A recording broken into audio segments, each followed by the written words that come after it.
Bismillahirrahmanirrahim. Assalamualaikum warahmatullahi taala wabarakatuh. Kepada player-player Amir Hijaz fans, apa khabar saudara? Semoga sihat walafiat. Cuaca sejuk, saya pun sejuk, membeku sedikit. Siapakah yang pertama ya? Yang wajah yang pertama muncul adalah Ruby Din. Apa khabar Ruby bersama dengan pasangannya? Saya mendoakan supaya Ruby bahagia. Diksi, salam perjuangan. Saudara Nur Hisham Muhammad. Ediksi ni selalu kirim kat saya gambar love. Ini ediksi ni kuat bercinta ni gambarnya. Tak gitu Ruby ya. Syahar Ibrahim. Ada sebelah sekuntum mawar merah. Ediksi ya. Hafazah Abu Bakar, apa khabar? Datuk Haji Mustafa Rahman. Raja Kamal Raja Bazian, apa khabar? Terima kasih melayari ruangan ini saban malam bersama dengan saya, Daya Gawat Jaka. Pok Teh Zul Osman, terima kasih Pok Teh. Edin Awang Tashar, sila mengharap. Saban malam kita menemani saya sampai jam 10.30 11 malam. Saudara Syed Awang, Saudara Muhammad Fauzi, Saudara Fuad Rahman, makan apa malam ni saudara? Saudara Syed Awang juga mengirimkan sekuntum bunga mawar kepada saya. Saudara Adali Deli, Saudara Roslan Sani, siapa tulan? Shah of Spring, Saudara Shah. Assalamualaikum, Tuan Jo, Halimah Syamsuddin, Khair Osman, Muhammad Mahari, Saudara Fuad. Makan malam apa? Saya makan malam ni makan apa ini? Mihun sup. Ini buah tangan menantu saya. Zid Izwan, Radin Raza, Razali, Jangga Rider, Rosinin Korongot dari Sabah. Apa khabar? Saudara Muhammad Azmi Muhammad Ali. Saudara Muhammad Azmi Muhammad Ali tadi bukannya Dendeng Siti Saleha. Dendeng Siti Fareha. Saudara Muhammad Khairuddin, Saudara Zid Izwan, Saudara Rashidah Ahmad, Ar-Rojak Siti. Ar-Rojak SDI Siti ke?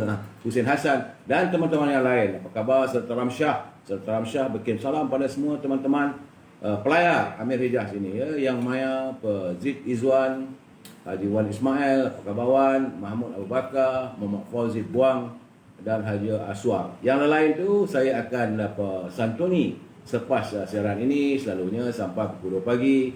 InsyaAllah saya akan menyantuni satu persatu. Kalau ada isunya saya akan bawa keesokan harinya. Jadi sebagaimana biasa seperti lazim saya melaporkan. Di samping memberi laporan tentang kaji cuaca, hujan di Kuala Lumpur, hujan di Perak, hujan di Negeri Sembilan, hujan di Pantai Timur. Laporan pertama adalah tentang COVID-19. Kes baru hari ini tidak begitu menyenangkan kita sebab tiba-tiba dah mendadak. Semalam daripada 1,884, hari ini sudah meningkat kepada 2,188 orang yang dijangkiti oleh wabak virus corona, menjadikan warga terkumpul yang dijangkiti oleh virus corona sejak virus ini mengganas di negara kita adalah sejumlah 58,847 dan hari ini mengundang 4 kematian. Jadi jumlah kematian terkumpul adalah 341. Berhati-hati saudara. Nampak gayanya virus corona ini masih lagi mau menzalimi kita, masih belum lagi bersedia untuk mengulurkan diri daripada bumi tercinta. Di Sabah agak melegakan sejak 4 hari ya. Hari pertama 4 hari dulu 512, kemudian dia turun 346, turun 289. Hari ini ada kelegaan lagi iaitu 232. Jadi tahniah orang warga Sabah dapat menurunkan jaringan virus corona. Di Labuan cuma semalam tiada, hari ini ada 1 jangkitan. Begitu juga di Sarawak, selama 3 hari tiada jangkitan, hari ini ada 1 jangkitan. Di Kedah semalam naik 36, hari ini turun 14 orang saja. Di Kedah ni berhati-hati sebab dia punya rhythmnya atas bawah atas bawah atas bawah. Naik turun macam jigsaw puzzle ataupun yo-yo. Itu di Kedah.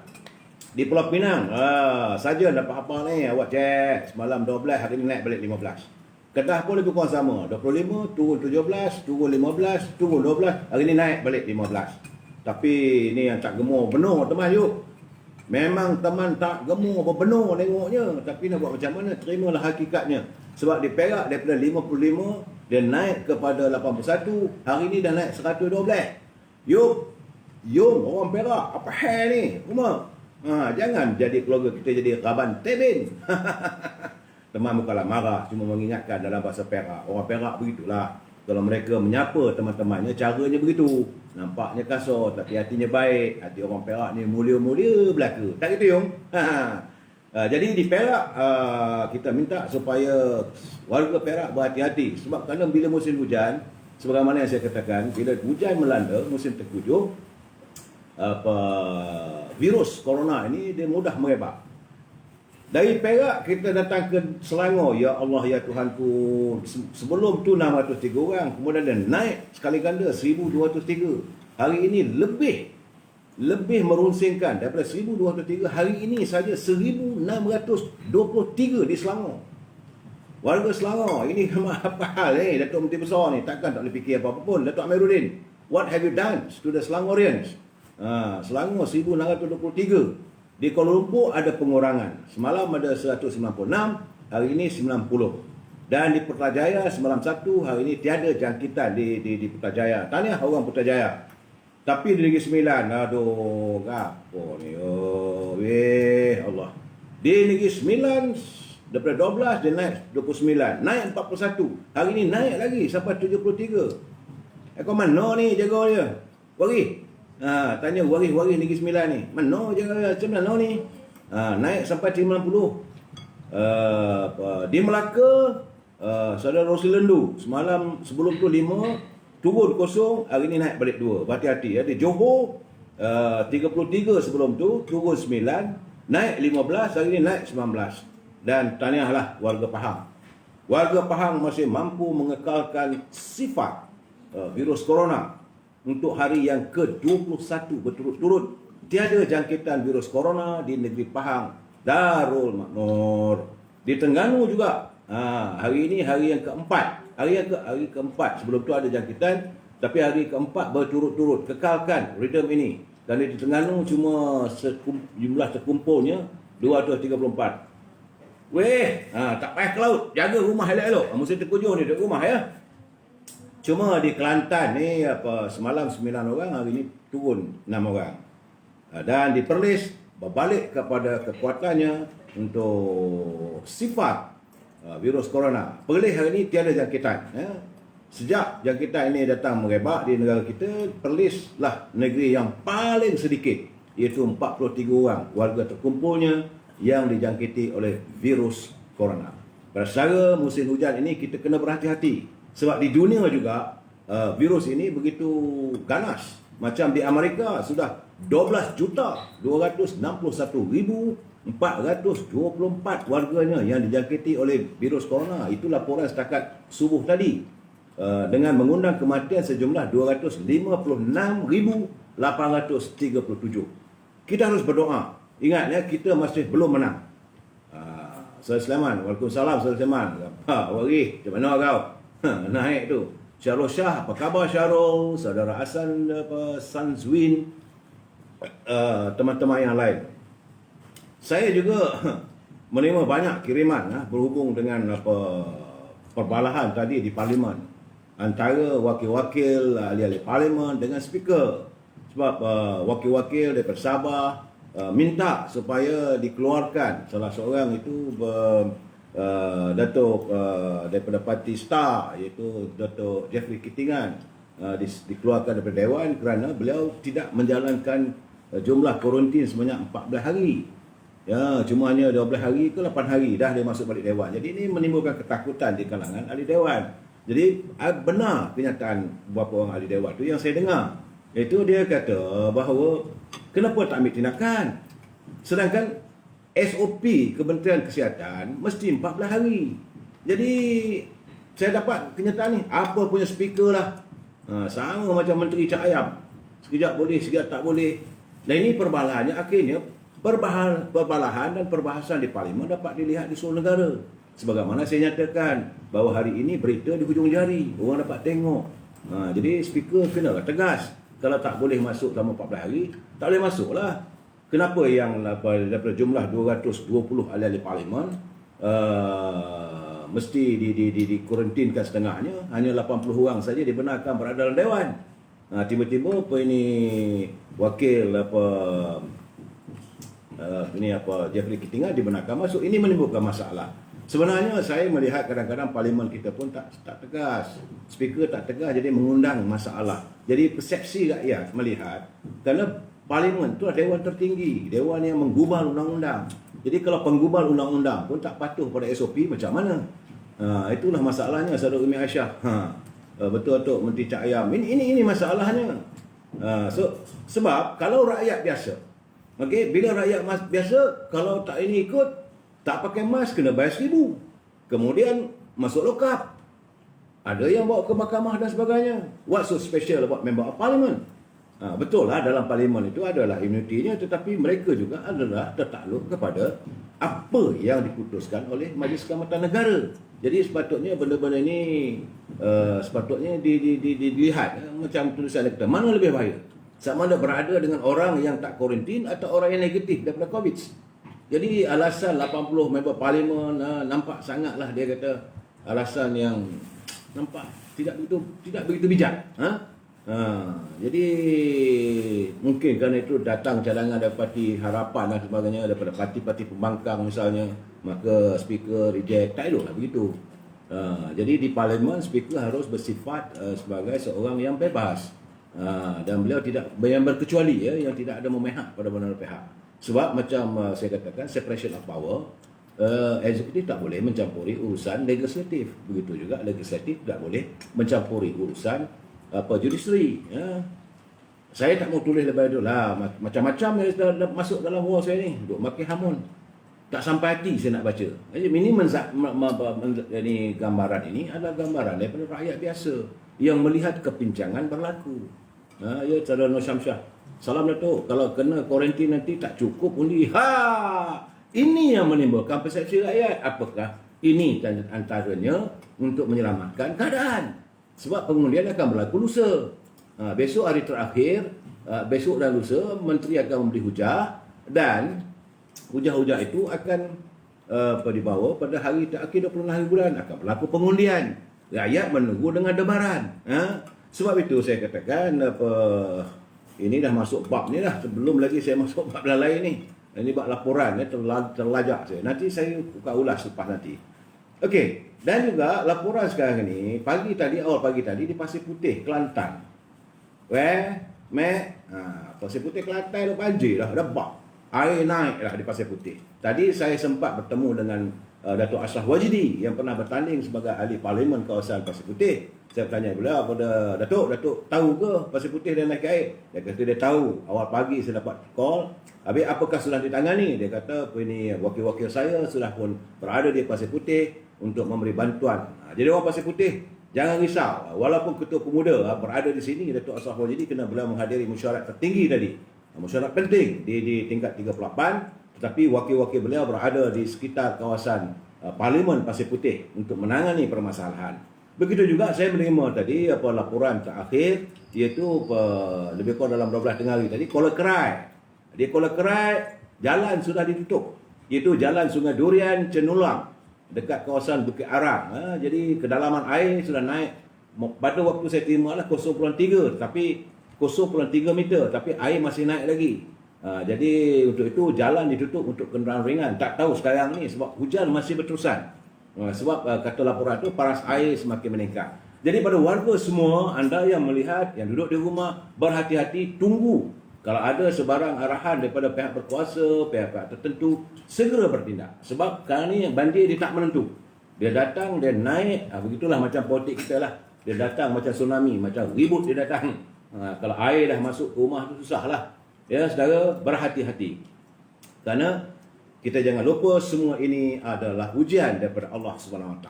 Ya? Bagaimanapun, ini kita masuk bab sabda junjungan. Ya? Daripada Syakar Al-Qamidi dari Nabi Muhammad SAW, baginda pagi-pagi mengucapkan Allahumma barik li ummati fi bukuriha. Maksudnya, ya Allah, berkatilah bagi umatku di awal pagi hari mereka. Dan baginda apabila mengirim ekspedisi perdagangannya atau pasukan perangnya baginda sering mengirim mereka di awal pagi. Ya? Dan Syakar adalah seorang pedagang dan ia mengirim perdagangannya di awal siang, awal pagi. Maka hartanya bertambah banyak. Maka ia pun menjadi kaya raya dan banyak harta. Jadi saudara, nak buat meniaga awal-awal. Sebab itu jangan marah, toki-toki Cina tu banyak kaya. Sebab mereka buka kedai pintu awal-awal pukul 6 pagi dah buka. Kedai mamak pun sebelum kita solat subuh, lepas kita solat subuh pergi kedai mamak, dapatlah makan roti canai ke, teh tarik ke. Semestinya mereka memulakan perniagaan sebelum subuh lagi mereka dah buka, awal pagi. Kerana awal pagi itu adalah mengikut Rasulullah SAW, adalah pintu rezeki yang begitu banyak. Orang putih lalu kata, early bird catch up the gong. Jadi artinya burung-burung yang terbang awal pagi akan mendapat cacing-cacing ataupun makanan-makanan yang dihajati lebih awal. Jadi awal pagi adalah waktu yang banyak keberkahan dari Allah SWT. Jadi Rasulullah mendoakan umatnya keberkatan pada setiap pagi. Sebab itu dia kata, Ya Allah, berkatilah bagi umatku di awal pagi mereka. Jadi hadis ini menunjukkan bahawa waktu awal pagi adalah waktu penting untuk melaksanakan kerja-kerja penting dan utama. Elakkan waktu awal pagi dengan kerja yang kurang bermanfaat seperti tidur selepas subuh. Elakkan tidur selepas subuh. Bangun awal pagi, bersih diri, bersenam, lepas itu memulakanlah. Ya, ini adalah hadis daripada Rasulullah SAW. Ingat saudara, negara rahmah, umat sejahtera. Ya, jadi ini hadis ini kiriman daripada Pertubuhan Ikram Malaysia Negeri Johor. Ya, saudara Marzuki Ma'asyim, Waalaikumsalam. Saudara Nur Azza Mazlan, Jackie Nakita, Melayu buka pukul 8-9 pagi. Yang mak nampak gayanya Jackie Nakita dia perhati kedai orang Melayu buka 8 pagi 9 pagi. Ya, saudara Nazri NL, apa khabar semua ya? Habis bab 1, now kita masuk bab e-commerce. Mana-mana nak terkencing tu boleh lah, mana nak minum. Ini e-commerce. Sebab saya kata, saudara jika saudara ada perkara ataupun ada barangan yang mahu diwar-warkan, hantarlah, tak ada masalah. Hubungi Siti Fareha 017-711-4300 ataupun Al-Azhar 011-330-41241 untuk mereka menyediakan bilakah waktunya untuk siaran, ataupun sebab dalam ruangan saya ini ada juga lagi tu e-commerce yang berulang-ulang, bukan secara pengumpapan tetapi adalah sebagai penulisan. Banyak saya tengok elan-elan dah masuk dalam kawasan itu, saya teruskanlah elanlah kepada saudara punya perbendaraan atau perniagaan. Mudah-mudahan kita dapat, bagi saya cuma dapat keberkahan, bukan ada komisen pun. Siaran ini adalah untuk saudara ya. Jadi jangan lupa, pertama sekali, dendeng manis Siti Fareha. Saudara Azmi dia dah order, dia kata dia tunjuk kat saya gambar dia makan nasi dengan dendeng Siti Fareha saja, bukan tak ada lauk lain. Nasi putih sepinggan, lepas tu dendeng manis Siti Fareha. Jawabnya bukan Siti Salamah, bukan Siti Salehah, Siti Fareha. Pandai kau tukar menantuku. Ya saudara, jangan marah saudara, saya suka, kadang saya suka bergurau. Saudara Makshiran, saudara Muhammad Abdullah. Dan dalam saat-saat sini tak ada buat apa, musim hujan, sebelum keluar rumah baca buku. Buku saya lain tak ada. Sahabat malam saya mengatakan, bacalah buku Rahsia Terpendam, Kisah Perjalanan Baltik yang bermula Tengku Razali Hamzah, kenapa dan mengapa beliau tidak berjaya bertanding jawatan Presiden UMNO 1987 dan sebagainya. Ada banyak rahsia yang terpendam. Dan buku-buku ini, dalam buku tersebut menceritakan bagaimana beliau bertembung dengan Dr. Mahathir Mohamad. Sampai saat ini pun Dr. Mahathir Mohamad tak pernah ambil tindakan pada saya. Artinya, apa yang tercatat dalam buku itu adalah benar. Tiada yang benar, melainkan benar belaka. Dan yang kedua adalah buku yang bertajuk Diary dari Penjara. Diary dari Penjara ini, buku ini bukan saya tulis. Ia merupakan terjemahan daripada apa yang ditulis, dicoretkan oleh almarhum Datuk Harun Idris, pejuang bangsa kita, sepanjang beliau berada dalam penjara. Kesan daripada fitnah beliau akhirnya berada di belakang tabir besi dalam penjara. Dia masa itu penjara Pudu. Biasa baca bentuk sedih. Banyak kenyataan beliau, dan beliau tidak pun meninggalkan apa-apa pun untuk anak-anaknya dan sebagainya. Itulah keadaannya. Sila baca. Untuk dapat buku itu hubungi Azhar 011-330-41241.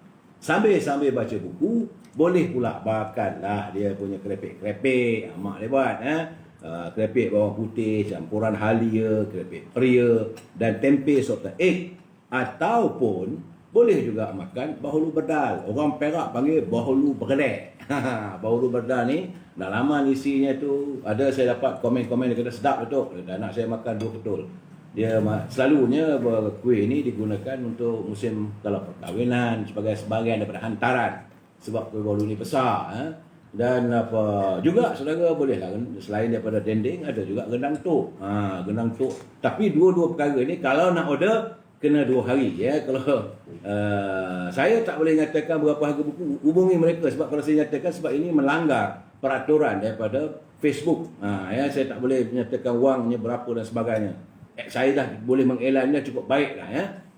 Sila hubungi Azhar 011-330-41241. 011-330-41241 untuk mendapatkan apa yang saya nyatakan. Kemudian jangan lupa saya pun makan, alhamdulillah badan sihat, iaitu susu yang dibekalkan oleh saudara Azhar Aziz Zainal, Datu 614 Jalan Kaki Bukit, Besri, Perlis, iaitu susu Sea to Joy. Dalam usia saya ni bila saya makan nampaknya ada seraza. Terima kasih ya, saya minum air susu ni dan habis pula. Semangatnya lain, jadi muda belia.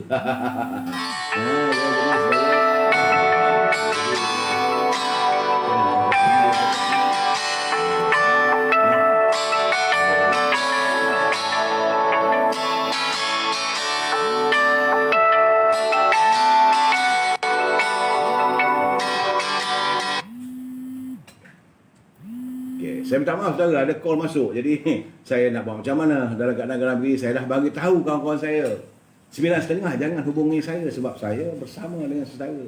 Tapi nak buat macam mana kawan-kawan, kadang-kadang mereka lupa. Artinya mereka tidak mengikuti apa yang siaran saya. Saya baru tengah nak masuk ni Sea to Joy ya.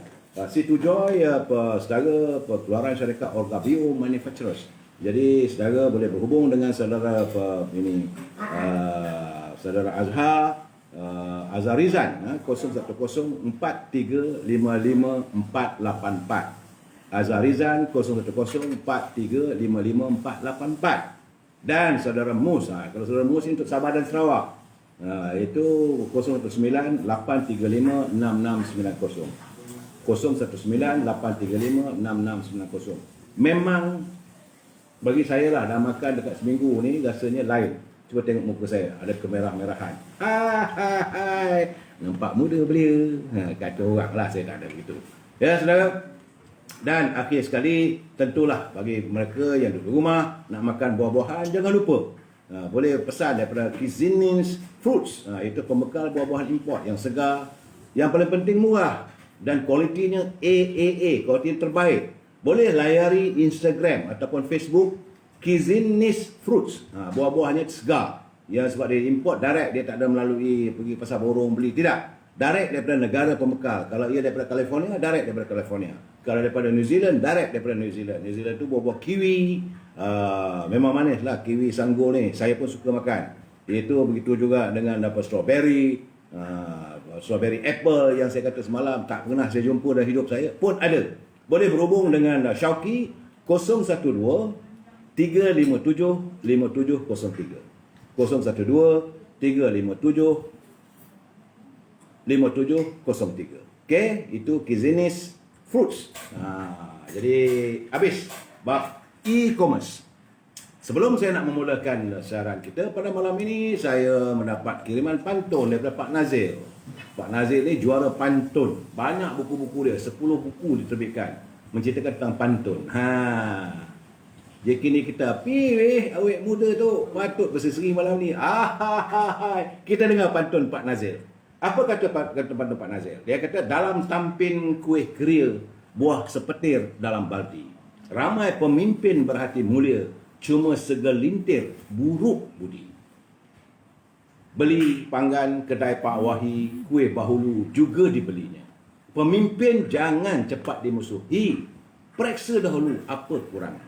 Jadi beliau berpesan pada kita, kalau kita nak marah pada pemimpin pun, kita periksa apa kurangnya. Tapi bagaimana tidak boleh menghentikan kita untuk tidak mengkritik. Ya, saudara Kuda Lago, assalam Datuk.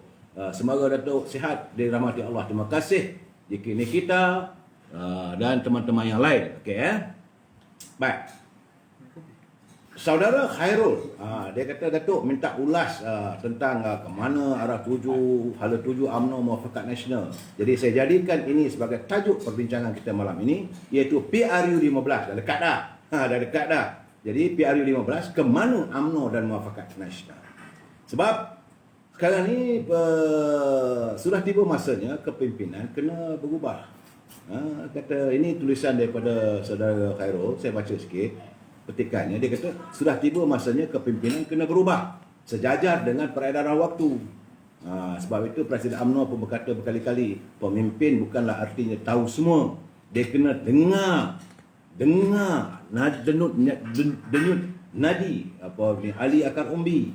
Jangan ingat kamu tahu semua. Zaman itu sudah berubah. Kemudian dia kata, saya ni bukan orang parti. Shah Hot Springs, Menteri Kewangan Tengku Zafrul di TV3 mahu rakyat menilaikan banyak bantuan dari kerajaan berlalu. Alah, nak dengar tu geram saya.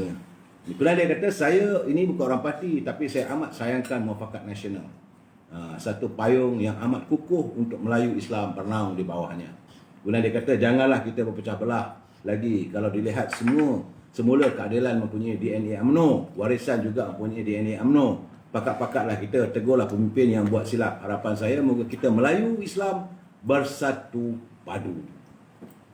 Saya lupa nak baca intro saya, mestilah salam impian moratorium dan kumpulan wang simpanan pekerja 10,000. Sejak dibicarakan tadi sepanjang persidangan parlimen, saya dengar betul-betul menghabiskan masa saya saja dekat 2 jam, sampai daripada pukul 11 sampailah pukul jam 2 petang. Tak ada pun dia bercakap soal kumpulan wang simpanan pekerja maupun soal moratorium. Saya kata, wallah, degil betul lah pimpinan hari ini. Memang betul-betul pakak kuali lah buat tak tahu kehendak rakyat. Mereka langsung tidak ada keprihatinan kepada rakyat.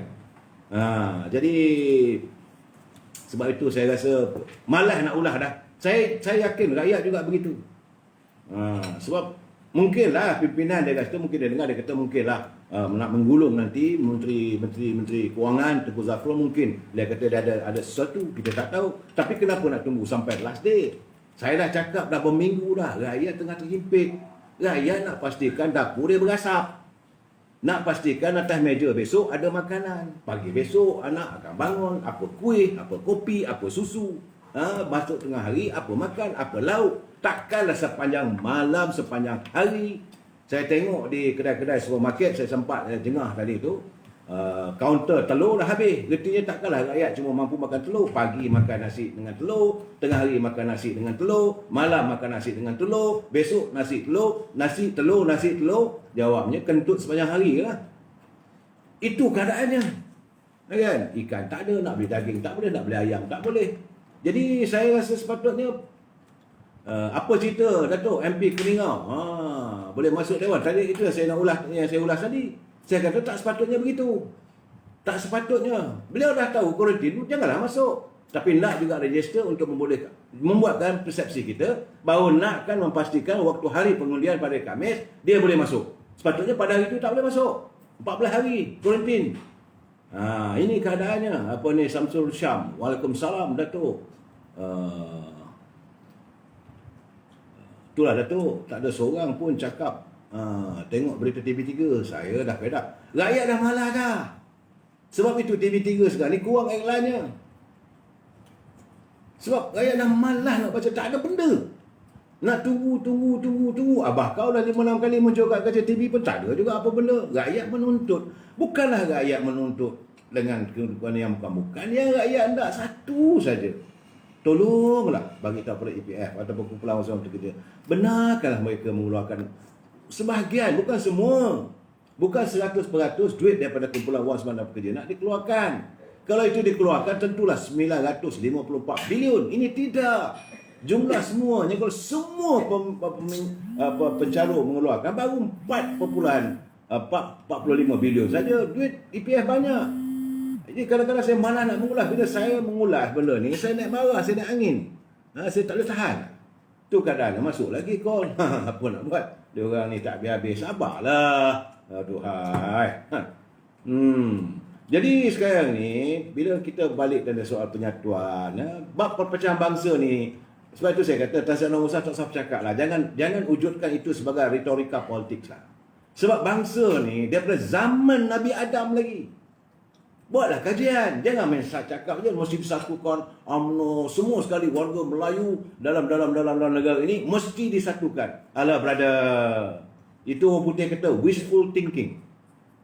Sebab daripada zaman Nabi Allah Adam lagi, jangan lupa manusia dah pecah belah. Manusia dah pecah belah.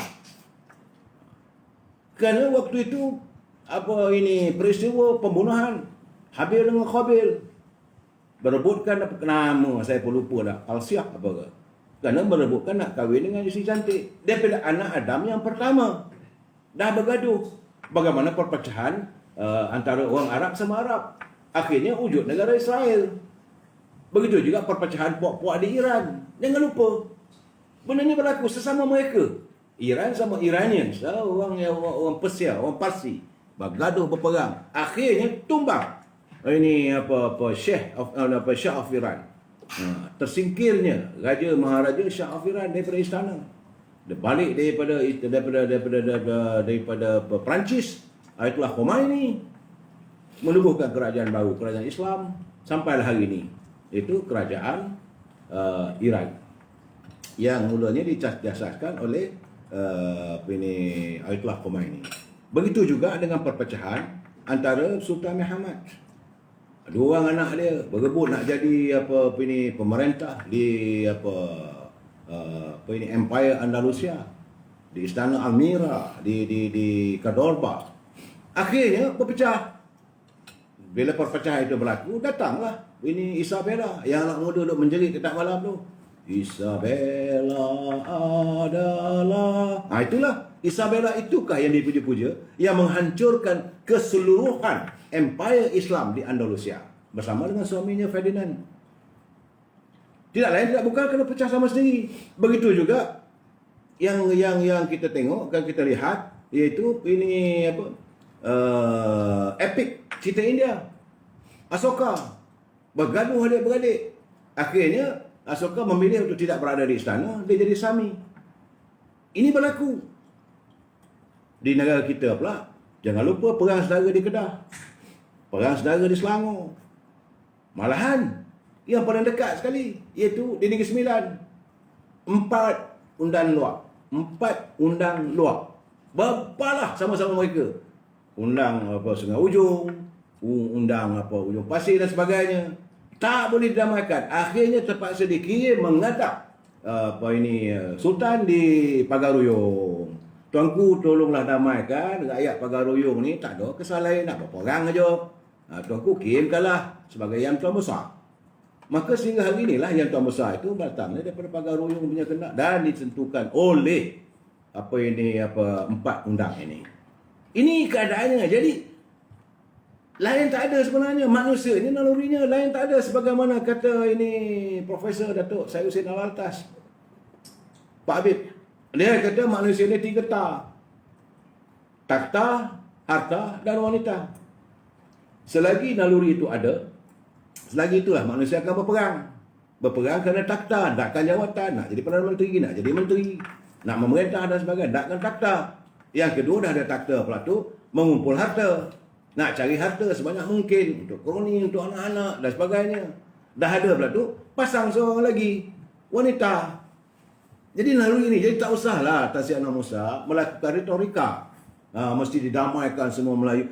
Macam mana kita nak damaikan? Macam mana nak disatukan UMNO dengan Parti Pribumi?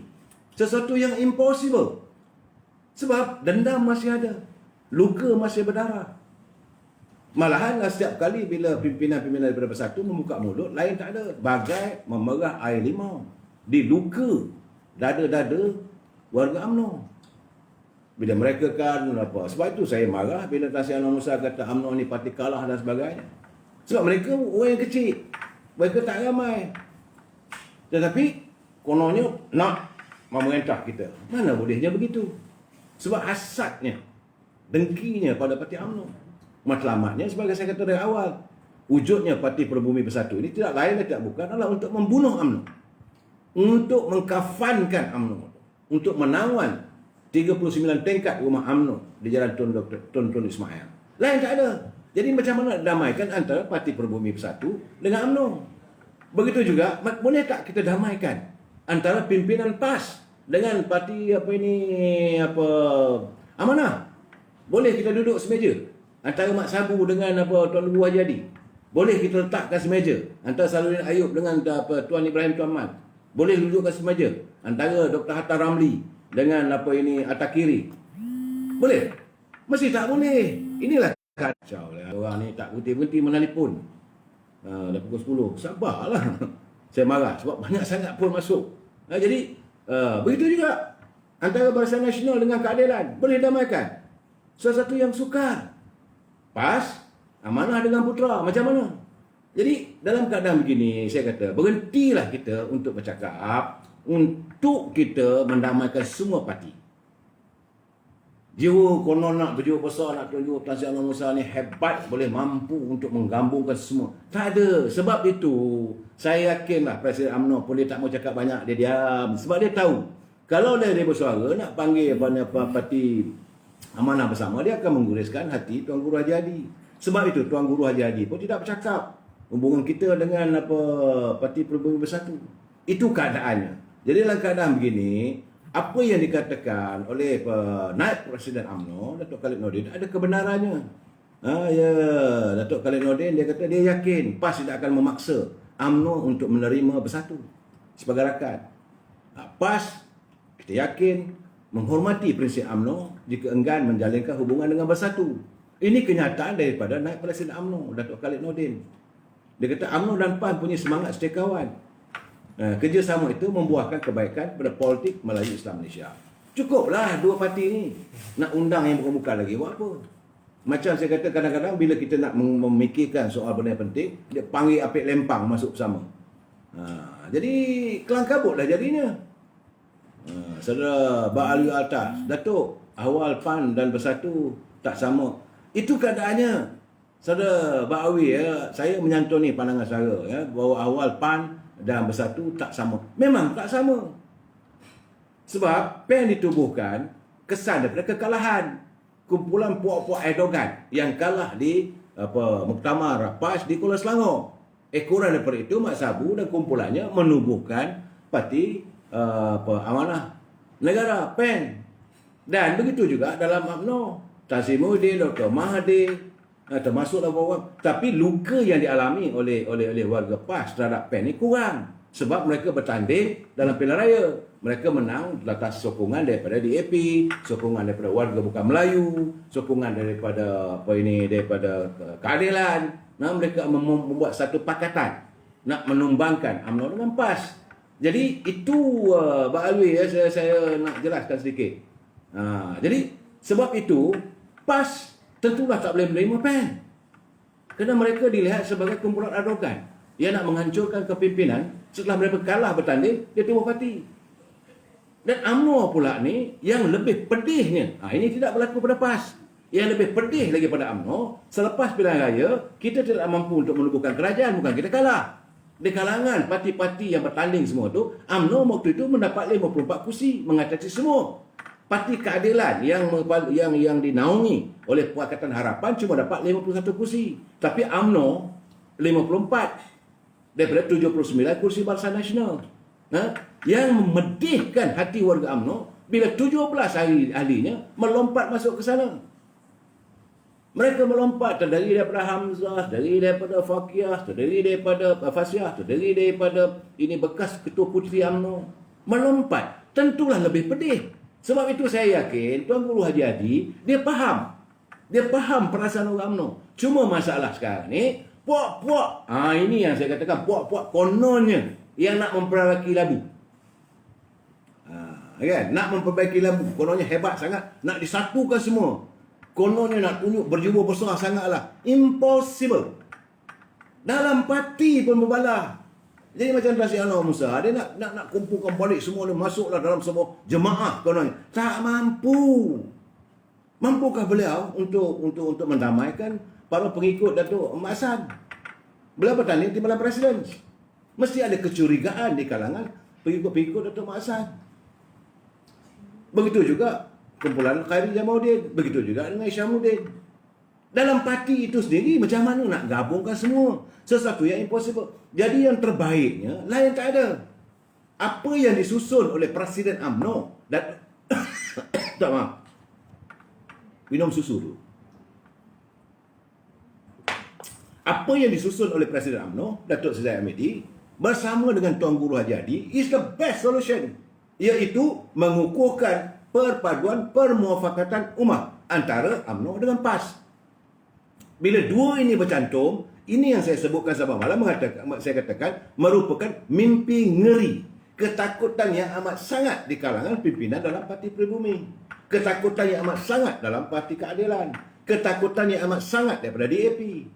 Bahawa bila dua parti ini bersatu, dia akan menjadi satu gerombolan yang lebih kukuh, yang padu antara UMNO dengan PAS. Sebab itu dia cari jalan. Dia cari jalan, dipikat. Dan ia memenuhi sebagaimana apa yang dilapaskan oleh Tan Sri Muhyiddin. Sebelum mereka berlakunya langkah penyelesaian, jangan lupa dengar tip tu. Dia kata kita ni nanti kita pujuk orang UMNO. Kita bagi dia jawatan. Kita bagi GSC. Lama-lama dia kurang lah. Kita akan jadi satu parti yang terkuat. Itu jangan lupa. Saya melihat apa dan mendengar apa yang dilafazkan oleh Presiden Parti Pribumi. Jadi saudara jangan bezakan antara saya dengan Tan Sri Muhyiddin sebagai Perdana Menteri. Tak boleh. Beliau sebagai Presiden pada Parti Pribumi Bersatu. Dan saya address Datuk Seri Hamidi sebagai Presiden UMNO. Saya address Tuan Guru Haji Hadi adalah sebagai Presiden PAS. Dan kita dah bersatu benda begini, memberi mimpi ngeri kepada mereka. Saudara Ba'alwi Alatas. Yalah tu, kok macam tu meeting lah baik-baik. Memang kita meeting baik-baik, tetapi masalahnya adanya parasit yang kononnya nak mencari upaya mereka kekal setelah mereka mendapat komimah, harta rampasan perang. Dah perang sana tu dah berjatuh pun semua tu, maka mereka berlumba-lumba lah. Ada yang dapat jadi menteri, ada dapat jadi SC dan sebagainya. Ini yang menjadi masalah. Dan ini membuatkan akar umbi tak boleh terima. Sebab itu saya yakin di peringkat akar umbi mereka tetap menerima perpaduan ummah antara UMNO dengan PAS. Bertanyalah secara jujur dengan warga PAS.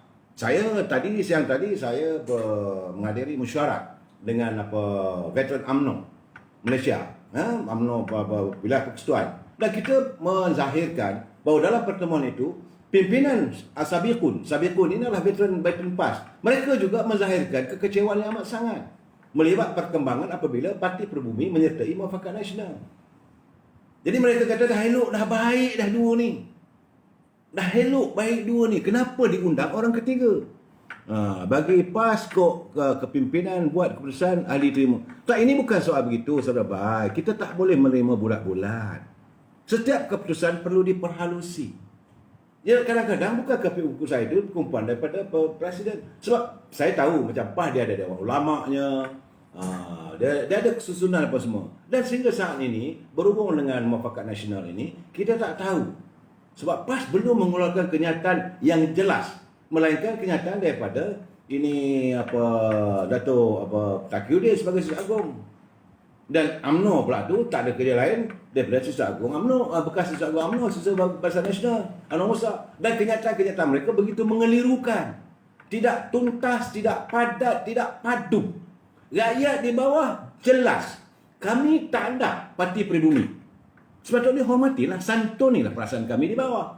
Begitu juga kita menyantuni pimpinan dan juga ahli-ahli warga PAS di bawah. Kita tak mau cakap pasal PEN. Tapi bila kita bercakap, kalau hendak sangat bersatu, bawa lah masuk PEN, dah tersinggung pula. Ini masalah yang dihadapi. Sebab itu saya kata, untuk menyantuni, nak menyatukan semua warga bangsa Melayu dalam sebuah parti atau pertubuhan, satu benda yang amat mustahil. Kerana perpecahan itu berlaku sejak dari zaman Nabi Adam lagi. Berebutkan perempuan nak kahwin. Sebab cara ini kononnya tak cantik, yang ini cantik. Akhirnya berbunuhan, Qabil dan Habil berterusan. Jadi kalau nak katakan pula itu, jadi kita kenalah ikut santun. Dalam sejarah syirak agama juga melihat bagaimana anak Nabi pun akhirnya menentang. Bukan Nabi Muhammad SAW, Tetapi apa berlaku dari zaman Nabi Lut, Nabi Nuh. Ini Tuhan dah tunjuk. Jadi kita tengok benda begitu, kita ikutilah apa yang ajaran Nabi Muhammad SAW. Pertama sekali, kita bersangka baik. Tetapi ada ayat mengatakan lakum dinukum waliyadin. Ba'alwi, tunggu Khamis lah. Adakah PAS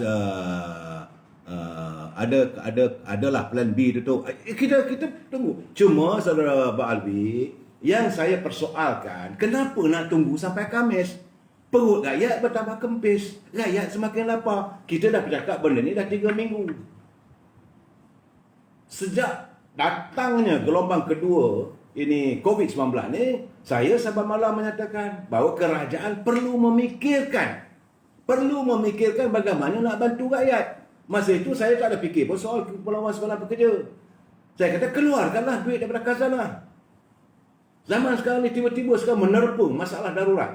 Bukan suruh adakan pemerintahan darurat. Suasana darurat begini, pimpinan kerajaan keluarkanlah wang yang kita ada dalam khazanah untuk kebaikan rakyat. Kemudian bila negara stabil balik, rakyat sihat, ekonomi pulih, impunlah balik. Isilah balik dalam tabungan kita. Dan waktu kita mengisi itu, kena perhatilah jangan berlaku ketirisan. Kita dah menolak, kita tak mahu lagi adanya korupsi. Kita tak mahu lagi adanya kronisme. Kita tak mahu lagi adanya nepotisme. KKN mesti kita perangi ke akar umbi. Itu tuntutan kita. Kerajaan yang akan datang perlu melaksanakan penafian terhadap KKN. No more kronisme, no more korupsi, no more nepotisme. Artinya, kamu menantu kamu buat bisnes, jangan cuba lagi ambil kontrak daripada kerajaan. Anak kamu buat bisnes, buatlah bisnes macam ni, tapi jangan gunakan kesempatan. Ini berlaku sekarang. Saya tak mau menyebutlah. Ya, kita marah apabila Tuan-Tuan Mahathir. Bila tengok anak ada kaya-kaya, anak ini dapat ada harta 16 bilion, anak ini ada 6 bilion, anak ini ada 4 bilion, ada 8 bilion, jadi chairman, jadi board director of GLC dan sebagainya. Kita dah marah. Put a full stop. That's all. Cari pakukanlah pada kerana terakhir. Supaya aktiviti tak ada. Sebab kita lepas ini kita nak isi balik kantong negara. Sebab itu saya minta diadakan satu forensic auditing kepada semua syarikat-syarikat yang ada dengan GLC. Sama ada EPF ke, sama ada Khazanah ke, sama ada tabung haji ke, sama ada Petronas ke. Perlu ada forensic. Walaupun syarikat-syarikat GLC ini duduk di bawah Jabatan Perdana Menteri. Kita tak ambil kisah. Tapi forensik, kerana ini untuk generasi akan datang, bukan untuk saya. Untuk anak cucu saya. Supaya mereka dapatlah sedikit nikmat kalau negara itu makmur. Ini masalahnya yang kita katakan, bahawa kita mesti menegakkan. Saya setuju. Saudara Tuan Pak Kerat, dia kata kerajaan PN tak gentle. Kes semburit buat tak tahu. Sembang nak tegakkan keadilan. Apa punya ini sembang? I mean, saya tak mahu meneruskan apa dia tulis tu. Ini keadaannya. Rakyat melihat apa yang kamu lakukan. Kita kata nak adil, kita adil. Keadilan itu hanya boleh tegakkan kita beri kebebasan kepada judiciary, iaitu mahkamah. Siapa ni? Datuk Nombor apa ni? Allah. Nah, bagi saya saya melihat selepas ini kita nak lihat satu kerajaan. Sebab itu pada mula-mulanya UMNO berlapang dada menyokong Tan Sri Muhyiddin. Tak ada masalah. Tapi sokonganlah. Tapi bila kita dah sokong, kamu nak tarik kita dalam parti kamu, ini tak betul lah. You cannot drag us within your party. You tak boleh nak drag ahli-ahli UMNO menyertai. Yang ada sekarang ni sokongan ahli-ahli parlimen. Dan kita pun dah berlapang dada, ahli-ahli UMNO di peringkat akar umbi, dia diam, dia tak bising. Dia pergi. Okey, biarkanlah. Ahli-ahli parlimen nak sokong Perikatan Nasional. Okey. So, asalkan kehidupan rakyat dibela. Tetapi bila sekarang ni, bila kita lihat, tiada pembelaan. Dalam saat-saat begini, pembelaan yang diminta adalah untuk meneruskan sistem moratorium. Itu je yang dituntut. Yang kedua, kita minta supaya diizinkan pengeluaran, iaitu daripada tabungan kumpulan wang simpanan pekerja EPF. Tak banyak pun, dalam dia 30-40%. sebanyak 10,000. Dan kita tidak mahu adanya bersasar dan sebagainya. Perkataan bersasar ni tak usah. Secara ambil duduk semua. Secara tuntas semua dapat. Selesai masalah. Paling tidak pun untuk tempoh 6 bulan ni ada kelegaan. Rakyat boleh bernapas. Sekarang ni rakyat bagai bernapas dalam lumpur. Tercungap-cungap. Kehidupan yang makin teruk. Ekonomi yang tidak menentu. Sebab itu rakyat tak berminat nak dengar dekat parlimen nak cakap video-video rakyat tak nak dengar. Yang kita tuntut sekarang ni, okey. Kenapalah ditunggu sampai hari Khamis? Kenapa tak buat sekarang? Presiden UMNO dah lontarkan kenyataan. Kemauan UMNO 1 2 3 4. Datuk pemimpin bersatu bermaruah ke? Ini yang saya katakan. Kita tak maulah kita nak menuduh dan sebagainya. Tetapi saya mengatakan bahawa apa yang dilontarkan oleh Presiden UMNO, dia kata senang mudah saja. Parlimen adalah pentas politik yang terbaik untuk menguji keyakinan, kepercayaan ahli-ahli parlimen terhadap kepimpinan Perdana Menteri. Satu. Yang kedua, UMNO meminta agar moratorium ini dilanjutkan 6 bulan lagi. 3. UMNO meminta agar pengeluaran wang simpanan pekerja. 3 perkara itu UMNO. Dan berapa lagi permintaan termasuklah supaya macam contohnya di hospital. Dulu zaman Kerajaan Barisan Nasional kita ada klinik satu Malaysia. Sekarang ni macam tak ada. Bagaimana doktor? Rakyat bukan hanya COVID. Banyak juga rakyat yang sakit. Bila yang sakit ni nak ambil rawatan macam mana? Takkanlah hanya kerana konsentrik pada COVID-19, virus corona, yang lain terbiar. Bila nak dapat rawatan, kalau batuk ke, demam ke, sakit kepala ke, luka ke, nak pergi mana? Pergi ke klinik. Sebab sekarang ni sistem keperawatan, kalau pergi hospital pun, hospital kerajaan pun kena bayar. Sebab itu kena beli tafakul, beli insurans. Ini keadaannya. Tapi apa ni? Dia kata tapi cara tengok Zafrul jawab di TV3 suruh rakyat pandang apa yang kerajaan telah keluar duit. 90 bilion untuk rakyat dah jadi tension lah rakyat. Ini soalnya yang kamu kata, ini saya marah. Mengungkit lah tu. Satu pemimpin bila dia mengungkit akan mengundang kemarahan rakyat. Kita dah keluar duit dah 90 bilion. Apa tak terima kasih lagi? Orang tengah tenat. Kamu dah keluar 90 bilion, satu hal sampai ke? Yang saban malam dulu saya kata, sampai ke bantuan itu? Dengan cara kamu buat SOP-nya tak betul. Kamu gunakan sistem bank. Semua rakyat kena pinjam ke bank. Lepas itu kena register melalui online. Itu kalau yang ada komputer ataupun ada internet. Kalau tak ada internet macam mana? Bagaimana dengan warga orang asli yang tinggal di Post Brook lah, yang tinggal di sebanyak 230,000 warga orang asli. Mereka juga adalah rakyat. Janganlah kamu bila datang musim pilihan raya berpusu-pusu pergi ke kampung orang asli, bawa rokok dan sebagainya. Adakah itu kamu menilai kemanusiaan kamu? Begitu juga dengan rakyat biasa. Makcik Limah ke, Makcik Kiah ke, Pak Sidik ke, mana dia nak tahu internet? Mana dia nak tahu ini boleh guna tak boleh guna ini apa online? Anak-anak duduk di Kuala Lumpur, anak-anak duduk di Pulau Pinang, anak-anak duduk di Ipoh. Ini masalahnya. Jadi kamu kata 90 bilion dah keluarkan. Pada siapa? Sebab itu saya kata kena dinyatakan secara tuntas. Kalau benar kamu dah keluarkan sejumlah 10 bilion untuk bantuan rakyat, nyatakan. Sebab ramai kawan-kawan tak dapat. Kamu berjanji nak bagi pada anak muda yang bawa usia 21 tahun boleh dapat ni 600, dapat 800. Mana sekupang pun tak ada. Saya bertanya dengan pelajar-pelajar dekat sekolah college community. Mereka usia 21 tahun. Tak ada lah ke? Umur 21 tahun? Tak ada ke? Kita semua yang belajar kat college community tak dapat apa pun. Artinya tak sampai. Jangan lupa, jangan bila masuk mengundi nanti, anak muda ni perlu disantuni. Bakal punya statement. Bagi saya itulah, 90 bilion tu ke mana? Duit itu, rancangan ekonomi itu bagi pada syarikat kat mana? AKS? Ataupun syarikat-syarikat lain? Janganlah kadit hanya untuk kroni. Hanya yang dekat dengan kamu saya dapat. Bagaimana syarikat di Alor, bagaimana syarikat di Melaka, bagaimana syarikat di Kelantan, bagaimana syarikat di Kuala Terengganu, macam mana syarikat di Rompen. Dapat ke semua secara tuntas? Tanyalah dengan Datuk Hassan. Tentulah beliau akan mendapat laporan daripada rakyat dia.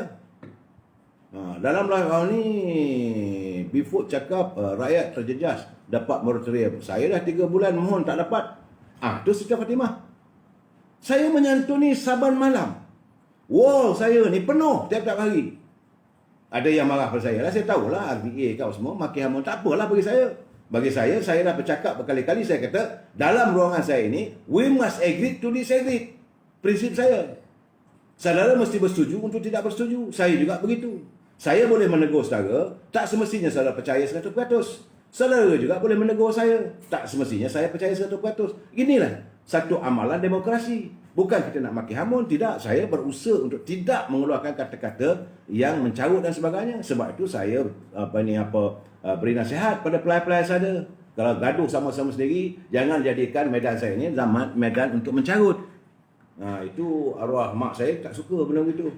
Saya pula tidak dididik untuk budaya, untuk maki hamun dan sebagainya. Tapi saya nyata, memanglah kenyataan saya ini pedas.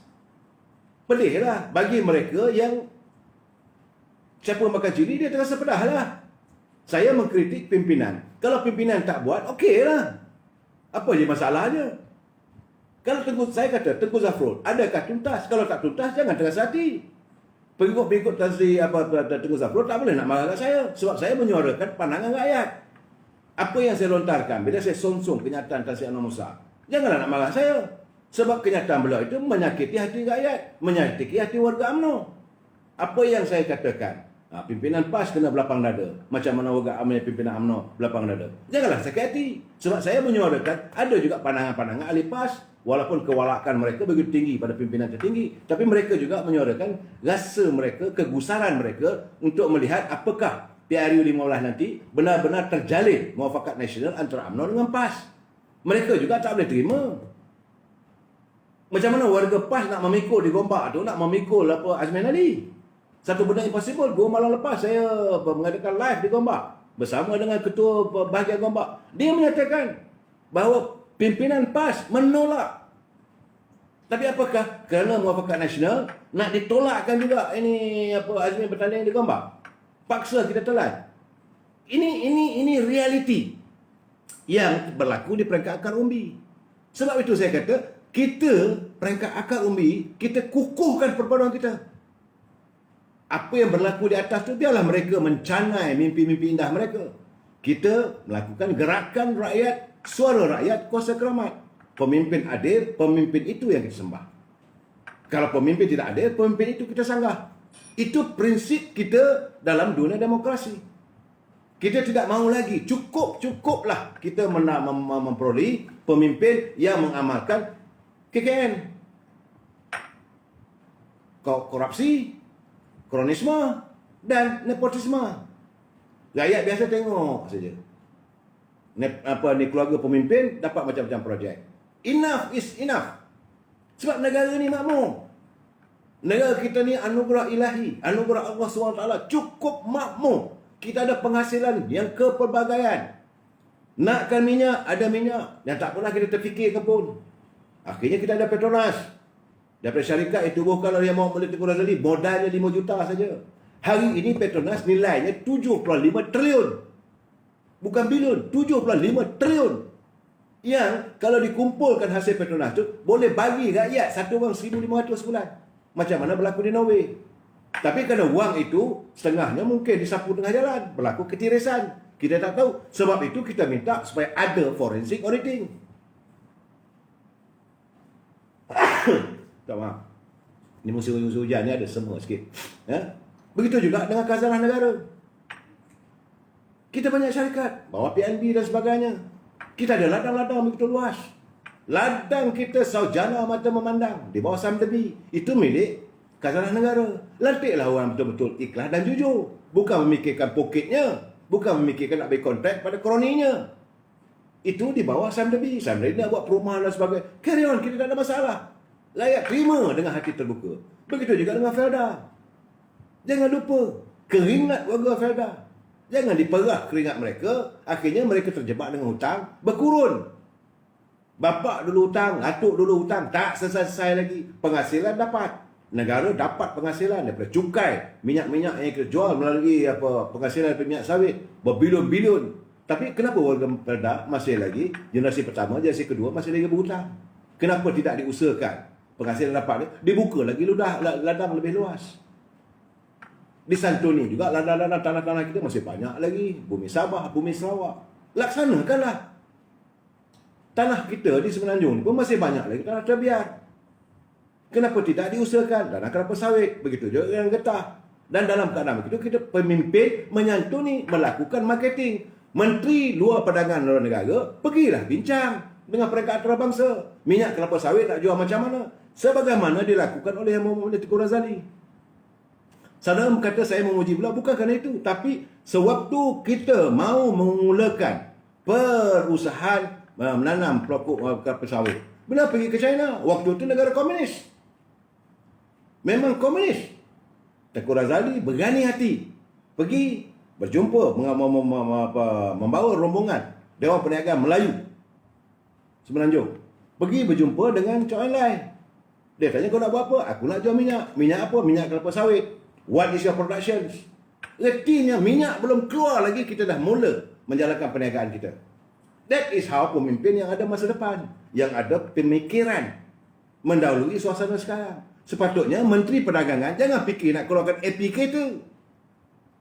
Asyik-asyik fikir dah duduk je kementerian tu AP. Lesen import kereta, lesen import motosikal, lesen itu, lesen ini, masuk Menteri Perdagangan Luar Negeri. Itu bukan cerita dia. Sepatutnya AP dihapuskan. Menteri Perdagangan Luar Negeri pergi berdagang keluar.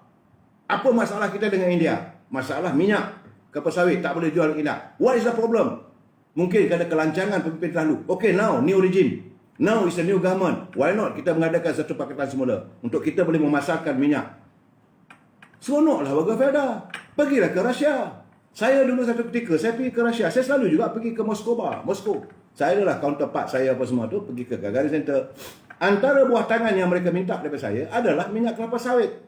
Kerana katanya minyak kelapa sawit ini cukup sedap untuk mereka makan dia punya salad. Dia kata ini olive oil tak kurang, tak apa sedap dia kata. Minyak daripada palm oil, very nice. Itu minyak kita boleh dipasar. Adakah kita memasarkan minyak kita di Moskow? Adakah kita memasarkan minyak kita di Bosnia? Sedangkan hubungan kita dah terjalin begitu rapat dengan Bosnia. Bagaimana minyak kelapa sawit dapat sampai tebus ke Tirana? Bagaimana minyak kelapa sawit sampai ke negara-negara Afrika, di Guinea, Conakry, di Accra, Ghana, dan negara-negara Afrika yang lain. Kita mempunyai hubungan yang baik.